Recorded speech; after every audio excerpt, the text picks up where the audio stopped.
Hello guys, welcome back to my channel. My name is Vishal. In this video, let's have a look on set symmetry in ZModeler. It's a polygon action. So let's pick the ZModeler by selecting from the brush palette here, or I can press B, Z and M.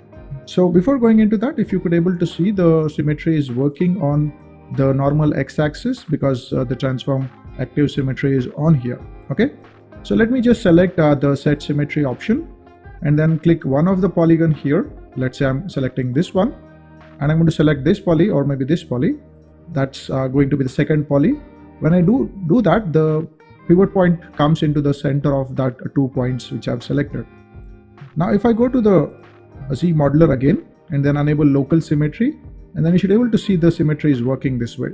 Now if I select the extrude and then extrude it, it works in the local axis. So I'm defining the axis for the symmetry, which will be greatly useful when it comes to affecting things in terms of symmetry is concerned.